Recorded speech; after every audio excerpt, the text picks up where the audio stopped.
Pemerintah mengintensifkan langkah strategis untuk menjaga stabilitas harga pangan di tengah potensi gejolak pasar tahun 2026.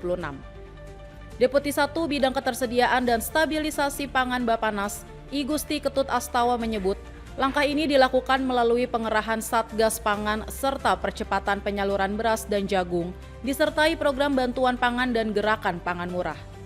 Pemerintah juga mencatat 9 dari 12 komoditas pangan utama nasional telah mencapai kondisi surplus atau swasembada.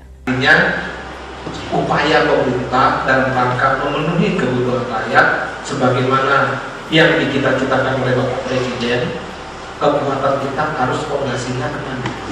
Nah ini yang dikejar terus, dan sebenarnya kalau mau disampaikan oleh Bapak Presiden ini sudah kelihatan nyata sebenarnya, dan perlu kita debat lagi datanya. Ini datanya bukan dari Badan Pangan Nasional, bukan dari Kementan, tapi sumbernya dari BPS yang benar-benar independen untuk menghitung baik itu produksi maupun konsumsinya. Sementara itu, ketergantungan impor kini terfokus pada komoditas tertentu seperti kedelai dan bawang putih, kini terus diupayakan peningkatan produksinya.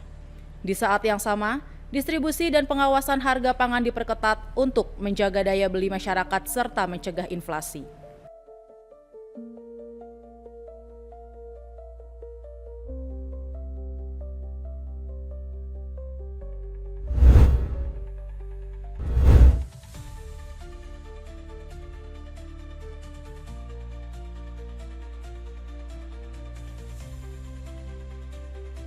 Indonesia sedang menjajaki impor bahan baku plastik kemasan beras dari Malaysia menyusul terjadinya krisis pasokan global. Krisis tersebut dipicu gangguan rantai pasok akibat konflik di Iran yang mempengaruhi ketersediaan bahan baku petrokimia.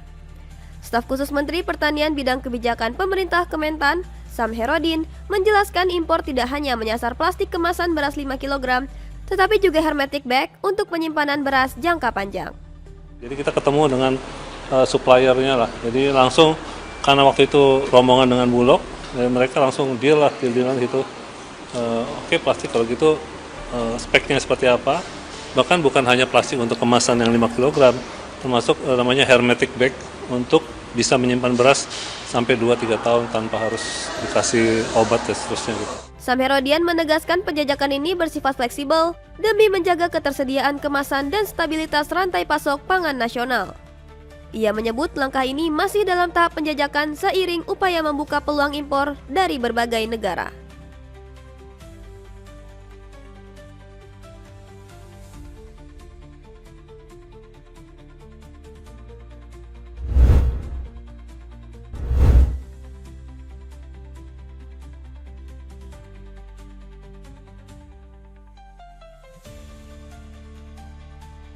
Badan Legislasi atau Balek DPR RI dan pemerintah menyepakati rancangan Undang-Undang Perlindungan Pekerja Rumah Tangga untuk dibawa ke rapat paripurna dan disahkan menjadi undang-undang.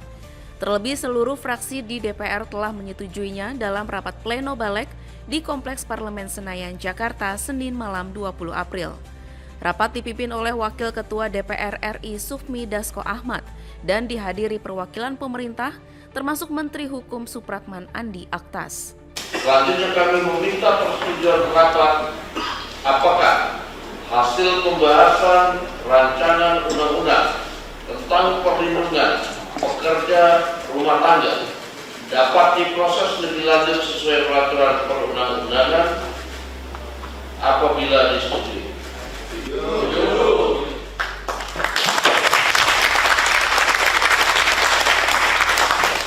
Seingat saya, Bapak Presiden Prabowo Subianto pada saat hari yang lalu, sesuai dengan tuntutan teman-teman dari seluruh serikat pekerja, juga menyampaikan keinginan agar RUU ini bisa diselesaikan. Dan alhamdulillah pimpinan DPR dan semua teman-teman di Balek bisa menyelesaikan. Tentu ini kebahagiaan bagi pemerintah. RUU ini akhirnya terwujud karena ini adalah usul inisiatif DPR. Terdapat 12 poin substansi penting dan strategis yang disepakati dalam RUU PPRT sebagai jawaban dari berbagai persoalan yang ada, termasuk asas perlindungan, batasan PRT hingga jaminan sosial.